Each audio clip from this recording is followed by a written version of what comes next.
Wilayah DKI Jakarta memulai tahun 2020 dengan duka. Bagaimana tidak, sekitar 30 orang ini meninggal dunia berdasarkan data dari BNPB, 31.000 orang mengungsi, aktivitas warga terganggu, bahkan roda perekonomian pun lumpuh karena akses jalan dan juga listrik terputus akibat terjadinya banjir yang melanda wilayah Jabodetabek pada hari Rabu hingga Kamis lalu. Yang menjadi tanda tanya, mengapa hal ini bisa terjadi? Ikuti terus kami dalam episode Fakta kali ini bersama saya Gina Vita.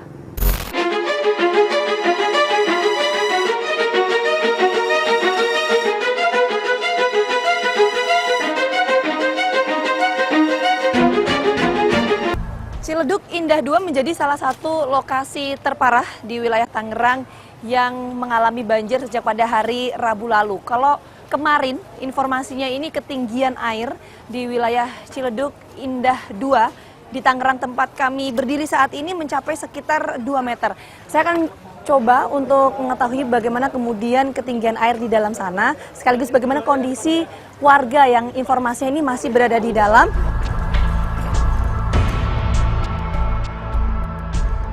Selamat malam, Pak. Ya. Dengan Pak siapa? Pak Hambali. Pak Hambali. Pak Hambali, ini ada kegiatan apa, Pak? Kita mau distribusi logistik, sama mau evakuasi. Masih ada orang yang minta dievakuasi nih di dalam. Oke, Pak. Kami tim Fakta TV One minta izin untuk mungkin berkenan untuk ikut dari tim BPBD untuk membantu mengevakuasi dan juga menyalurkan bantuan untuk saudara-saudara kita di dalam. Diizinkan, Pak? Boleh silakan. Oke, naik yang mana, Pak? Sebelah mana? Oke, nah ini kita akan mencoba naikin ini.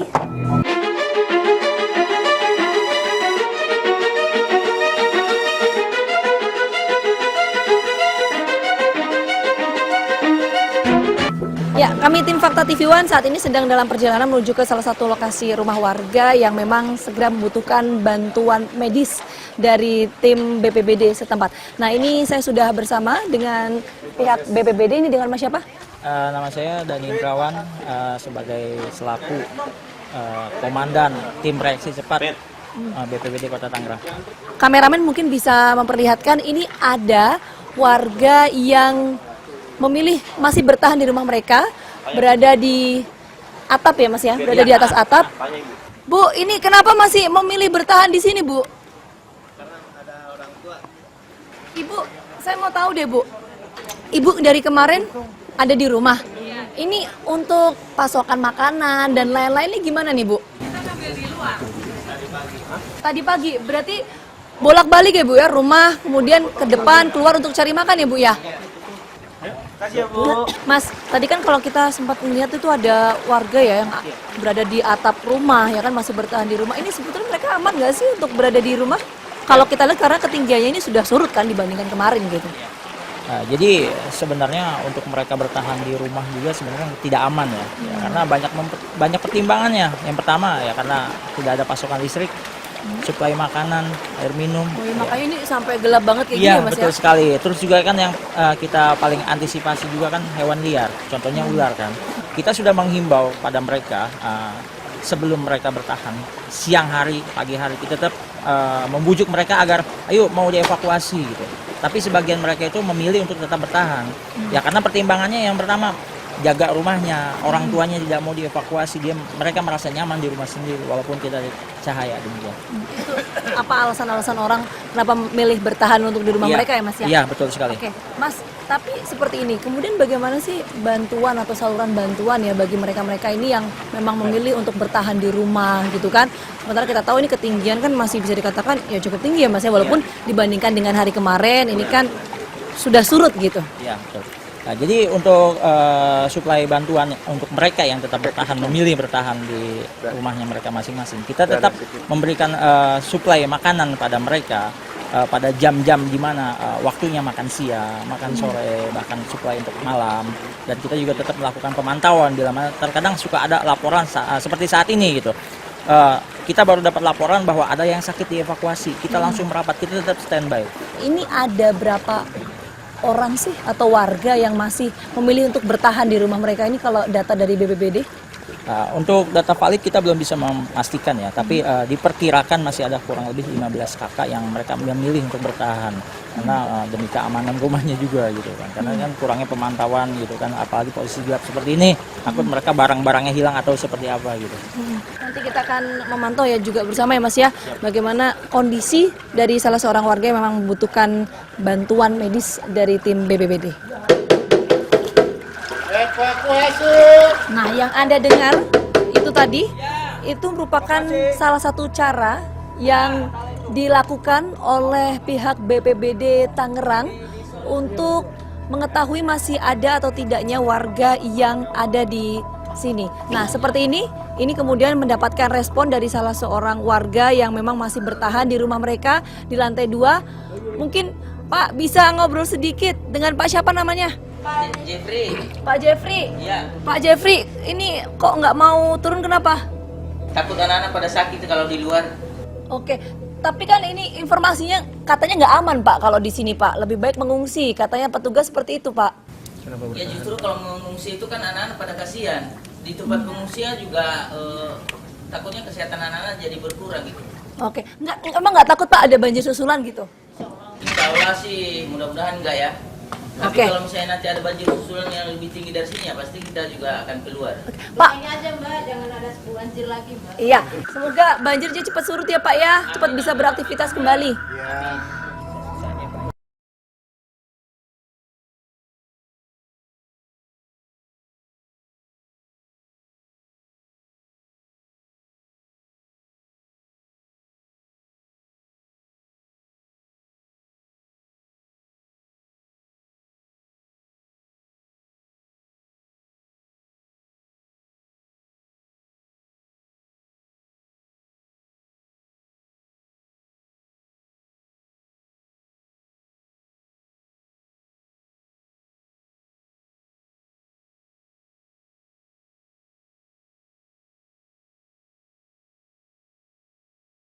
Tadi informasinya ke siapa nih Pak? Tadi ke situ Pak, teman saya itu Endang yang tinggal di Pospol sini. Oh di depan. Iya. Oke, berarti saya sudah sampai nih Pak ya. Iya, Saya terima kasih sudah Pak ya. Saya terima kasih. melakukan tahapannya. Tapi bapaknya sendiri yang tidak bersedia dievakuasi. Ya karena kan itu berdua Pak, jadi kalau dia mungkin sehat saya sih nggak masalah Pak. Dia kan keadaannya dia kan sakit di sini Pak. Iya, udah gitu aja ya Pak ya. Saya mohon maaf ya Pak ya. Bapak dengan Pak siapa Pak? Pak Suwarno. Pak Suwarno, kondisi Ibu sekarang seperti apa Pak? Kalau kondisi bisa jalan tapi kan harus pakai itu ikram kaki 4 itu. Gitu aja. Jadi saya mungkin saya di atas saja mungkin sudah nyaman gitu. Oke. Sudah nyaman Bu. Oke, tadi saya dapat informasi katanya sakit begitu Pak. Apa yang dirasakan Pak? Sebetulnya sakit sudah lama Bu, sudah lama. Cuman jalannya itu pakai tongkat aja. Oke, meskipun ini apa ada bantuan dari BPBD untuk kemudian bisa menurunkan istri Anda begitu Pak? Rupanya tidak bersedia Bu. Oke. Dia sebetulnya sehat Bu. Cuman jalannya aja yang takut. Terima kasih Pak. Oke, Ya. terima kasih. Ya, oke. Pak, ini informasinya ada satu lagi Ya, betul. warga yang membutuhkan bantuan.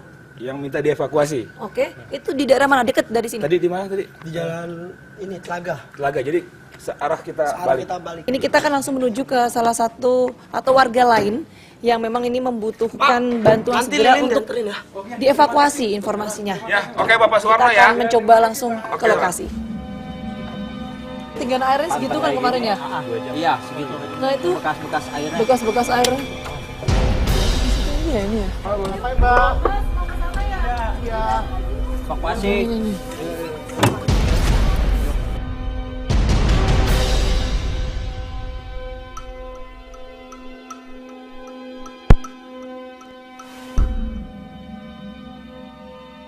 Yang membutuhkan segera bantuan. Kita akan mencoba untuk berbincang. Sudah? Nah, sekarang saya akan naik. Oke. Oke. Ibu bisa di sini. Ini tasnya saya inggirkan. Nah, Bapak ada bantal nggak di dalam Pak? Hah? Bantalnya Bapak. kondisi kering gitu.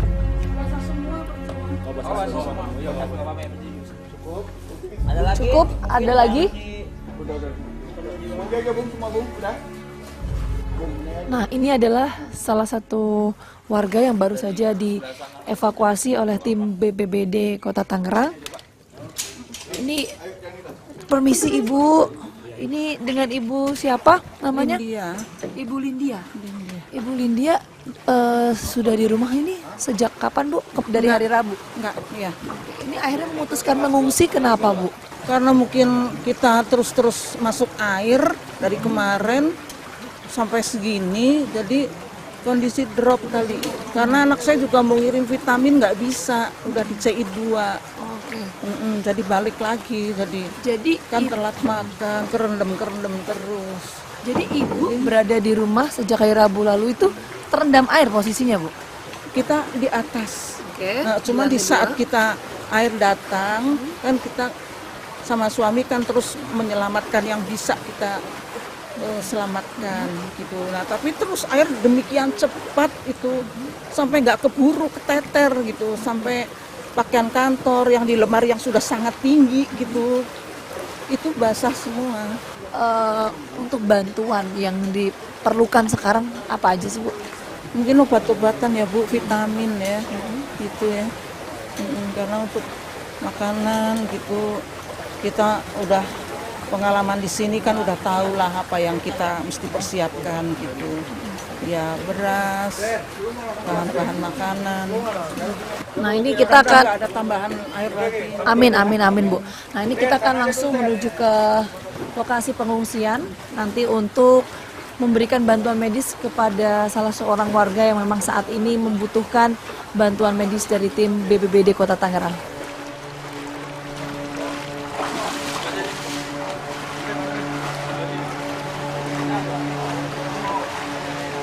Ya, hasil penelusuran kami tadi memang bisa dikabarkan bahwa ada satu orang yang tadi sudah berhasil dievakuasi, saat ini berada di lokasi pengungsian. Tadi kami juga menemukan fakta-fakta lainnya, masih banyak warga atau masyarakat yang memilih untuk bertahan di rumah mereka dengan berbagai alasan seperti ada faktor kenyamanan, tidak ingin untuk dievakuasi, dan lain sebagainya. Pihak dari BPBD Kota Tangerang dan petugas setempat ini tetap menghimbau bagi masyarakat yang masih menempati rumah mereka untuk segera mengungsi di beberapa lokasi pengungsi yang sudah disediakan. Ini ada sekitar 2 lokasi pengungsian yang jaraknya ini sekitar 800 meter dari tempat saya berdiri saat ini. Dan kami akan menemukan fakta-fakta berikutnya, ikuti penelusuran kami.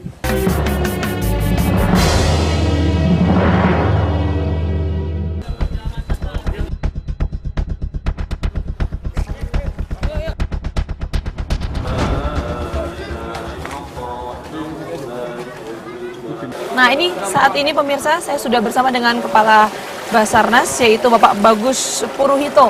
Nah kita akan coba memantau pemirsa bagaimana kemudian ketinggian air di daerah Ciledug Indah 2 tempat saya berdiri saat ini bersama dengan Kepala Basarnas.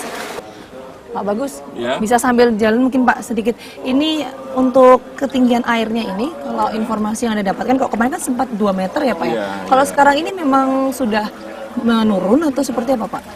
Informasi laporan dari SMC dari SARS Management Coordination yang ada di Jakarta, Ya. bahwa air sudah mulai surut. Ya. Namun saya malam ini kesini untuk memastikan bahwa mereka harus tetap melaksanakan pengawasan patroli. Siapa tuh yang belum terevakuasi atau yang tadinya tidak mau terevakuasi, akhirnya menjadi mau. Itu harus menjadi atensi kita untuk kita ambil.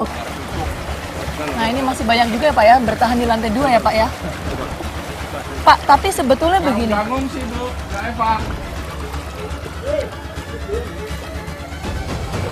Pak, tapi memang ini udah artinya warga-warga atau masyarakat yang masih berada di sini nih memang dihimbau untuk tidak tinggal di sini begitu ya Pak ya, untuk segera mengungsi ya. Dari saya begitu. Nah, tadi saya mendapatkan informasi dari pihak Kepala Basarnas mengatakan bahwa dampak dari adanya banjir di wilayah sini, ini ada sekitar 93 kepala keluarga yang terdampak banjir. Dan proses evakuasi yang dilakukan oleh tim Basarnas masih terus dilakukan, karena melihat memang kalau dapat Anda lihat, ini masih ada beberapa dari warga yang memilih untuk tinggal di rumah mereka. Ini kebanyakan memilih berada di lantai 2 rumah mereka. Nah, ini kemudian Kepala Basarnas tadi menghimbau untuk masyarakat yang masih bertahan untuk segera ke lokasi pengungsian yang memang ini sudah disediakan oleh Kepala Basarnas. Ini ada sekitar 2 lokasi pengungsian yang lokasinya ini hanya berjarak sekitar 800 meter dari tempat saya berdiri saat ini.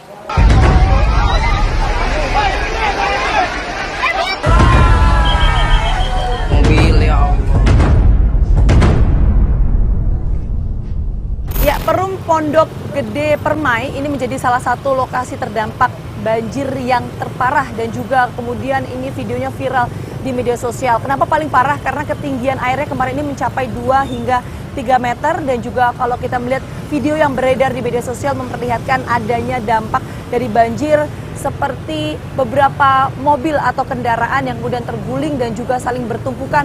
Ini kemudian Anda bisa membayangkan bagaimana kemudian derasnya atau besarnya banjir yang melanda kawasan ini. Nah, saat ini saya akan mencoba untuk melihat bagaimana kemudian kondisi di dalam sana pasca terjadinya banjir.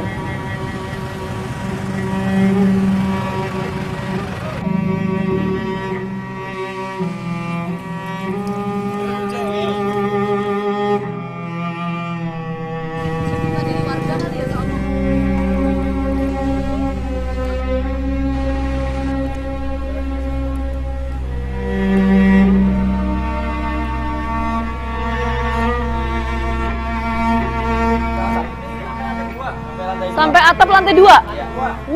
Tinggi banget itu. Yuk. Ayo direk. Aduh.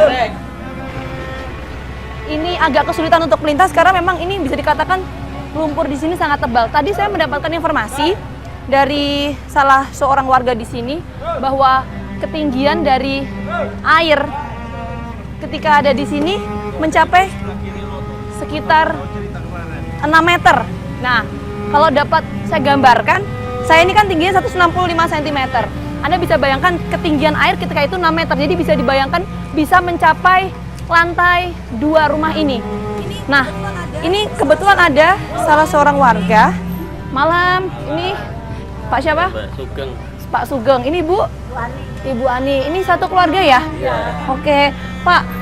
Ini kita boleh masuk ke dalam nggak? Mau melihat ini rumahnya kondisinya seperti apa sih pasca banjir kemarin? Kalau lantai 2 belum dibersihin? Iya, belum ada air, mati lampu. Oke, kita lihat deh. Yang mana, Pak?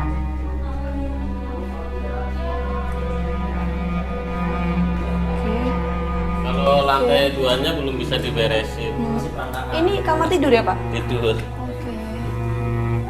Berarti sampai tinggi banget itu, Pak, ya banjirnya, Pak? Barang-barang aja ditaruh di plafon di lantai 3 di atap. Oke, berapa ketinggiannya waktu itu, Pak? Ya 5 meter lah kalau Sekitar dari 5 jalan. meter.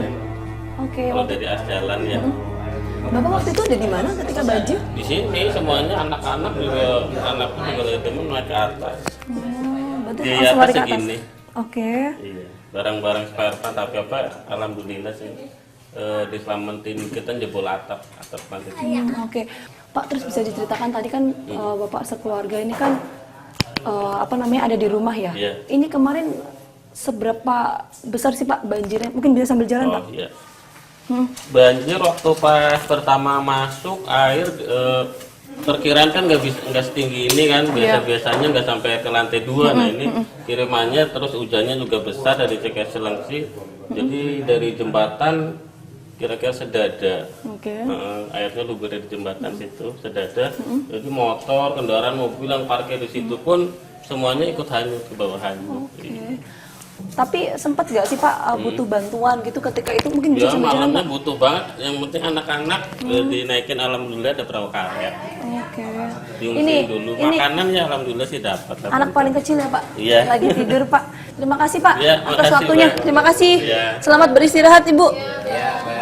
Saya akan coba juga kembali mencari salah satu atau beberapa rumah warga yang memang terdampak parah akibat banjir kemarin.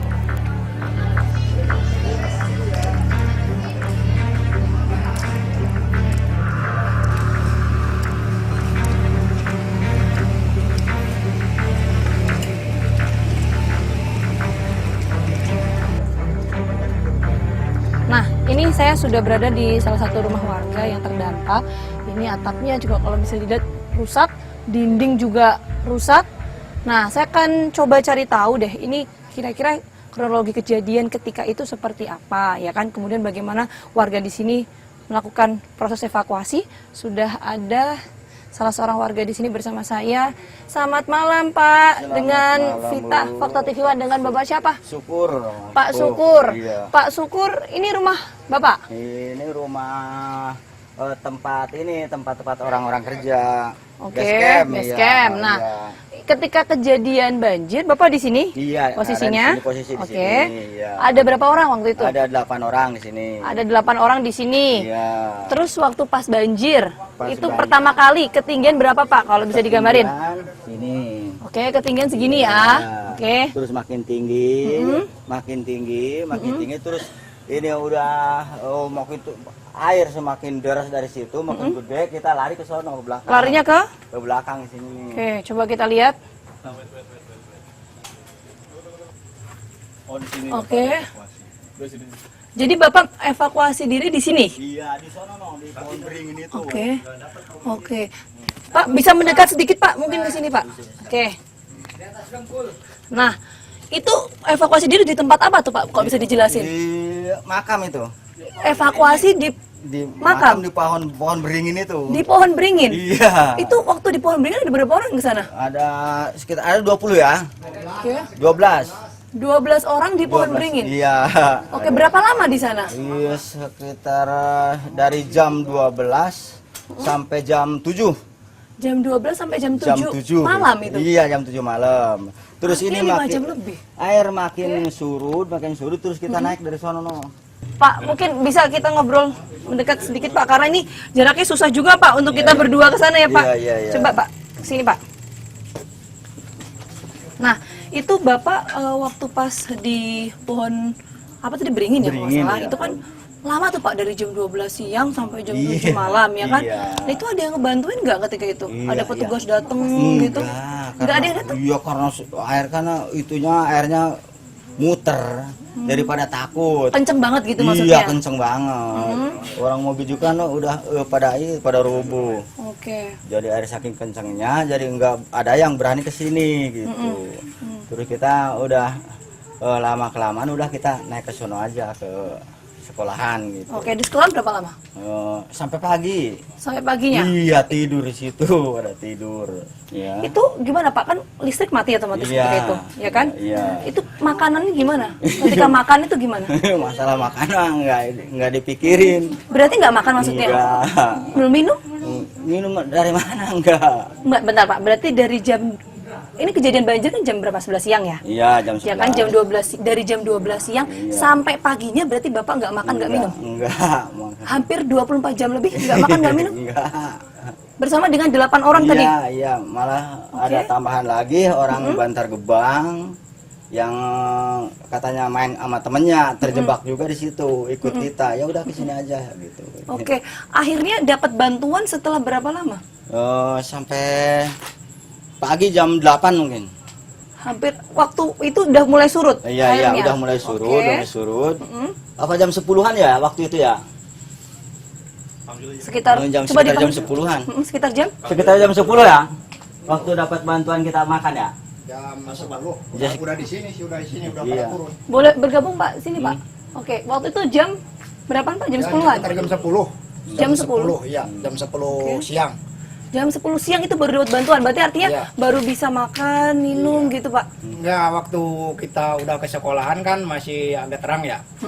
Ada mie yang apa? Yang Yang anyut tuh. Iya, Saya ambilin dapat 5 biji. Oke, Pak, benar Makan sini. rame-rame. Maksudnya mie yang hanyut Ya di mie instan, banjir. instan. Oke. Dimakan mentah begitu. Kita remes. Oke. Ya dimakan rame-rame. Kasihan tuh yang orang Satu, Cibubur tuh. yang satu mie instan dimakan 8 orang. Iya, rame-rame semua lah Oke. pokoknya yang dari situ. Tapi itu sekali makan, Pak? Iya, Iya. sekali makan. Udah sampai malam itu nggak ada yang ini, nggak ada sama sekali nggak ada pertolongan lah. Oke, artinya hampir 24 jam lebih tidak makan, tidak minum. Tadi satu mie instan dibuat barengan ya, Pak, ada 8 orang ya, Pak. Dapat 5 mie instan itu buat ya semua orang yang ada di situ lah. Baik, terima kasih Pak. Terima kasih. Nah, itu tadi sedikit perbincangan saya dengan beberapa warga. Kalau bisa tadi kita dengarkan bersama, ini proses pemberian bantuan ini baru berlangsung sekitar 24 jam lebih. Artinya selama 24 jam lebih ini mereka menahan haus, menahan lapar. Bahkan tadi mereka sempat bercerita bahwa harus membagi makanan. Ada mie instan yang kemudian ini berada atau tidak sengaja melintas di depan mereka, kemudian ini dibuat makan bersama-sama. 1 mie instan untuk 8 orang.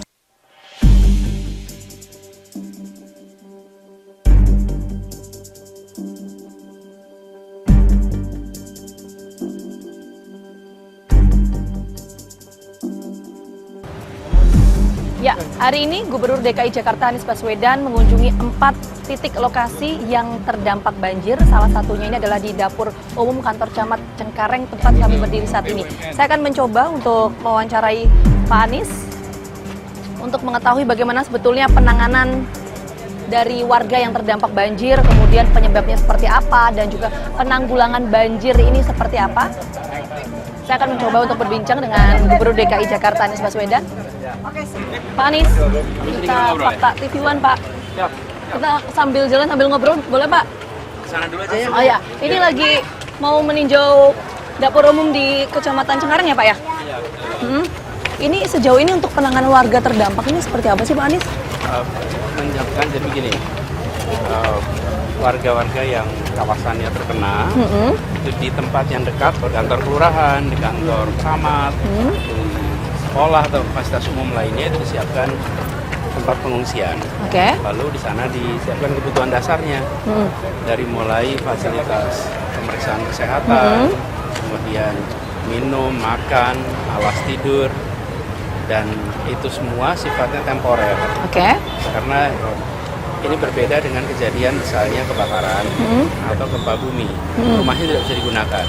Kalau ini hanya karena ada air, jadi begitu airnya surut, warganya kembali. Jadi tempat ini memang sifatnya sementara, temporer ya? Temporer, dan banyak lokasi di Jakarta yang rumahnya sudah surut, karena itu warganya sudah kembali. Dari beberapa titik lokasi banjir ini Pak, dipastikan hari ini semuanya sudah surut atau masih ada beberapa yang tergenang air? Masih ada. Jadi masih ada pompa kita kerja terus, tapi sebagian masih belum surut. Perlu saya sampaikan bahwa ketika hujan deras kemarin turun, itu dari 100% wilayah Jakarta yang terimbas itu ada 15%. 85% alhamdulillah kita berhasil mengendalikan. 15% wilayah. Penduduknya sekitar 19.000 yang terkena. Jadi dari 10 juta penduduk ada 19.000. Lalu dari 15% wilayah ini yang airnya di atas 1,5 meter itu ada sekitar 22 RW atau 0,7% dari wilayah Jakarta. Nah, di situ yang kondisinya itu perlu recovery lebih panjang. Di mayoritas tempat lain itu sudah turun dan bantuan pun datang terus. Jadi insya Allah kalau tidak ada halangan dalam waktu dekat, tidak ada hujan ekstra lagi, tidak ada kiriman air lagi, insya Allah bisa segera surut. Pak, lah bicara tadi kan ada hujan yang... Sambil lihat dulu yuk. Ya, boleh Pak.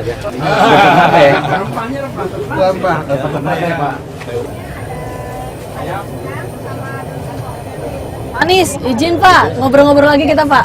Pak Anies ngomong soal pengungsian nih Pak. Misalkan kalau banjir di Jabodetabek itu kan informasinya ada sekitar 31.000 yang mengungsi ya kan Pak ya.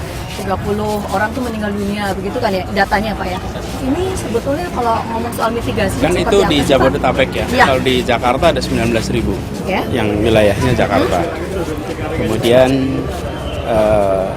di Jakarta yang tercatat meninggal itu memang banyak, tapi meninggal karena ada kaitannya banjir 6. Jadi kemudian itu. Nah, ketika kita lihat kasus kemarin, memang volume hujan yang turun di kawasan barat Pulau Jawa, di semua Pulau Jawa itu cukup luar biasa. Jadi saya berilustrasi saja, di Jakarta ini wilayah yang terkena hujan itu seluruhnya. Tapi alhamdulillah kita bisa mengendalikan sehingga 85% wilayah Jakarta itu aman. Ada 15% kawasan. Nah, dan di kawasan 15% itu ada yang cukup unik. Misalnya seperti contoh di Halim. Komplek Halim Perdana Kusuma, kawasan Halim itu ruang terbuka hijau. Di situ tempatnya bersih, rapi, dan itu pun banjir. Kalau misalnya kita melihat di perkotaan, kampung padat, kita bisa dengan cepat memberikan kesimpulan pasti ada yang salah ini, ada yang salah itu. Tapi ini terjadi di tempat yang bisa dibilang pengelolaannya, artinya kita berhadapan dengan situasi yang cukup ekstraordinari. Oke, baik Pak, itu kan untuk beberapa lokasi, tapi kan kemarin kan juga kita dihadapkan beberapa lokasi seperti pemukiman ya kan yang terendam banjir, tadi Anda juga mengatakan demikian. Nah ini sebelumnya untuk upaya mitigasinya itu yang saya katakan, apa, Pak? bahwa kan hujan tuh nggak milih wilayah ya, hujan tuh ya terjadi semuanya. Kalau misalnya nih kawasan Halim dan tetangganya, kalau yang pemukiman terus rakyatnya disalahkan karena ada sebab A, B, C, D. Padahal nih hujannya datang di semua tempat. Oke, berarti ini bisa dikatakan penyebabnya karena faktor intensitas hujan begitu Pak? Persis, intensitas hujan lumayan bisa tinggi. Jadi kita tidak usah menyalahkan siapa-siapa, ini fakta. Ini fakta. Faktanya adalah kita berhadapan dengan curah hujan yang banjir terbesar di Jakarta saja itu angkanya separuhnya dari yang kemarin. Ya, jadi gini, kita di DKI bertanggung jawab. Apa yang kita harus kerjakan, alhamdulillah sudah kita kerjakan. Misalnya, memastikan bahwa seluruh pompa siap. Kita ada 478 pompa, di semuanya siap. Ada lebih dari 100 pompa mobile, semuanya siap.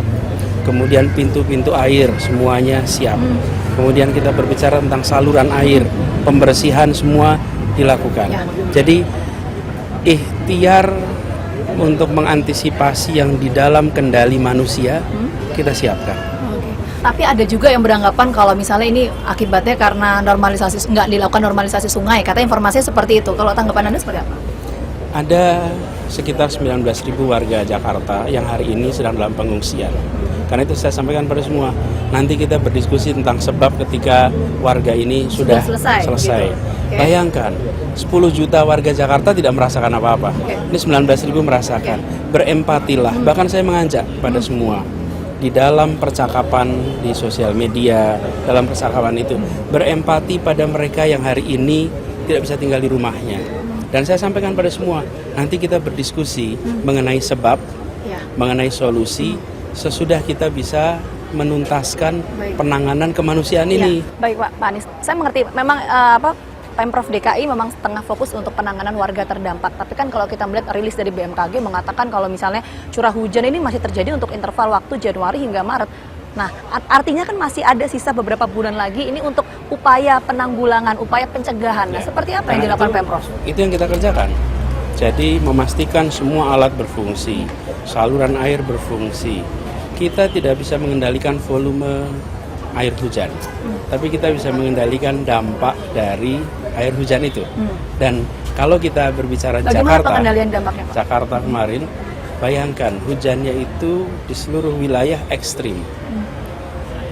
Tapi kita coba lihat, 85% wilayah alhamdulillah aman. Kita syukuri itu. Sempurna? Tidak. Ada 15% yang bermasalah. Dan dari 15% itu yang mengalami ekstrim itu 22 RW, kira-kira 0,7%. Tapi kan di situ yang gambarnya paling dramatis ya. Di situ yang gambarnya paling bisa difoto dan diputar sebagai percakapan. Tapi kita syukuri bahwa 85% wilayah yang terkena hujan yang sama bisa terkendali. Jika kita tidak mengerjakan itu semua, mungkin dampaknya jauh lebih luas. Bayangkan, hujannya sama, hujan kan nggak milih-milih wilayah ya. Tapi yang terkena itu 15% kawasan. Jadi kita ini langkah yang kita kerjakan, alhamdulillah membuat kita terhindar dari bahaya yang lebih besar. Karena kalau lihat volume hujannya ekstrim. Tapi coba Anda lihat, kawasan-kawasan penting, wilayah-wilayah utama yang menjadi kegiatan perekonomian, apakah terkubur dengan hujan? Alhamdulillah tidak. Kita harapkan ini nanti 100% wilayah di apa Jabodetabek, DKI Jakarta ini aman semuanya Pak ya. Terima kasih Pak Anies. Sebentar, sebelum 100%. Kenapa, Pak? Ini ikhtiar manusia. Oke. Jadi ikhtiar manusia adalah menyiapkan semuanya. Adapun apa yang terjadi, insya Allah takdirnya sesuai dengan harapan kita. Ya, terima kasih. Ya. Terima kasih Pak Anies Terima kasih. atas waktunya untuk Fatal TV Pak. Saat ini pemerintah Provinsi DKI Jakarta tengah fokus untuk penanganan warga terdampak. Setelah nantinya penanganan warga terdampak ini selesai dilakukan, akan fokus untuk mencari penyebab pasti dan juga bagaimana kemudian pencegahan agar kejadian serupa yang kemudian menimbulkan sekitar 30 orang meninggal dunia, 31.000 mengungsi ini tidak terjadi kembali.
Ya, saat ini saya sudah bersama dengan Pak Lutfi selaku senior forecaster BMKG untuk mengetahui bagaimana perakiraan cuaca untuk seminggu ke depan pasca terjadinya banjir. Oke, Pak Lutfi, kalau kita melihat kejadian kemarin ini kan, ada banjir kemarin sampai mengakibatkan informasinya BNPB menyebut sekitar 30 orang meninggal dunia, ya kan? 49. Iya, 49 bahkan informasi terbarunya ya. Nah, ini sebetulnya apa sih Pak yang terjadi? Karena kan banyak orang ini mengatakan bahwa ini karena intensitas hujan yang tinggi. Ini sebetulnya seperti apa gambarannya? Ya, BMKG 1 minggu sebelum kejadian itu sudah memberikan informasi di mana terus diupdate per hari, di mana memang di tanggal 31 itu merupakan ada peringatan dini lah ya, peringatan dini kita tuh mendeteksi adanya potensi hujan cukup tinggi di wilayah Jawa bagian barat, terlebih di wilayah Banten, DKI Jakarta serta wilayah Jawa Barat. Sudah dirilis itu?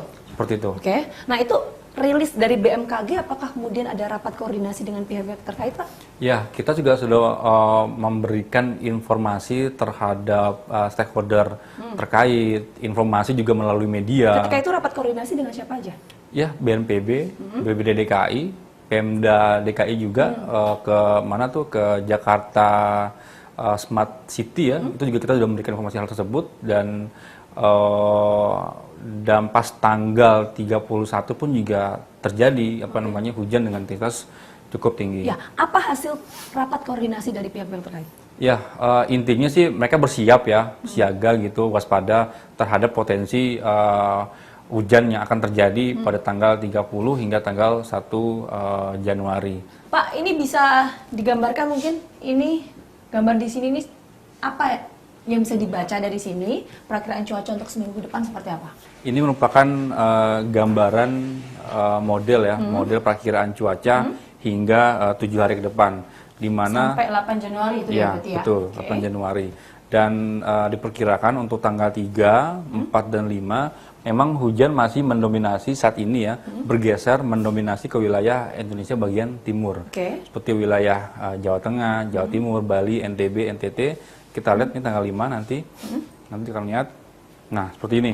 Jadi kan bergeser kan dia. Ya. Nah, warna-warna ini menunjukkan tingginya intensitas curah hujan di wilayah tersebut. Oke. Pak, ini yang perlu diwaspadai dengan adanya kondisi cuaca seperti ini, apa yang harus dilakukan oleh masyarakat?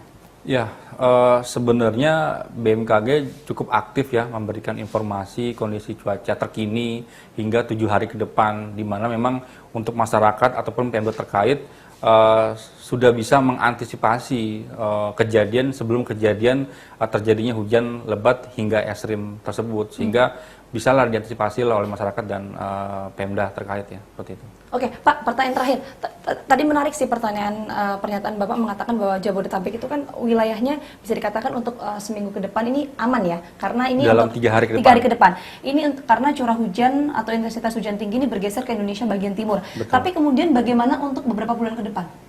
Ya, seperti yang disebutkan tadi, berdasarkan data klimatologis, di mana memang ada potensi cuaca tinggi itu di antara ring-ring di bulan-bulan tersebut, antara bulan Januari hingga bulan Maret nanti. Dan untuk wilayah berdasarkan data klimatologisnya itu antara pertengahan, puncaknya itu antara pertengahan Januari nanti ini antara tanggal 15 hingga pertengahan Februari antara tanggal 15 hingga tanggal 20-an. Setelah Maret? Ya. Setelah Maret? Kalau setelah Maret lebih cenderung ke peralihan musim.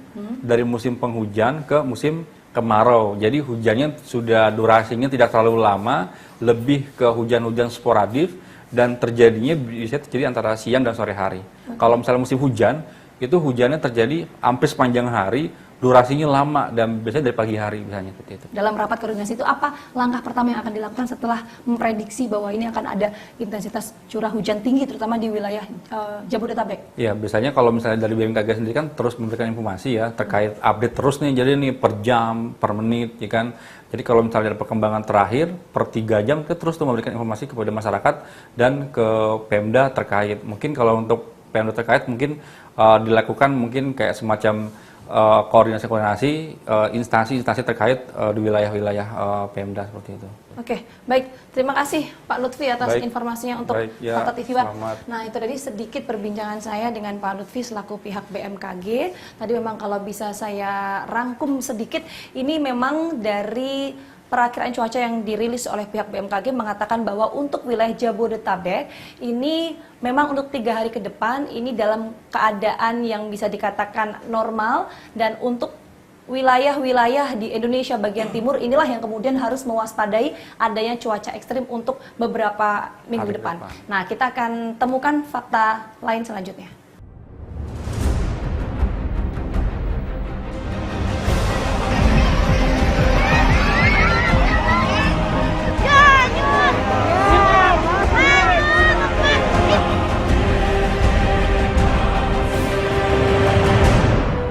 Banjir yang melanda wilayah Jabodetabek harus menjadi perhatian seluruh pemangku kebijakan. Sinergitas antara pemerintah daerah dan juga pemerintah pusat menjadi kewajiban untuk menyelesaikan duduk persoalan mengenai apa sebetulnya penyebab terjadinya banjir sehingga dapat menimbulkan atau memunculkan mitigasi untuk mencegah agar kejadian serupa tidak terulang lagi di kemudian hari. Semoga banjir kali ini bisa menjadi pelajaran kita semua bahwa bencana bisa datang kapan saja, sehingga perlu adanya upaya strategis dari waktu ke waktu untuk meminimalkan dampak tersebut.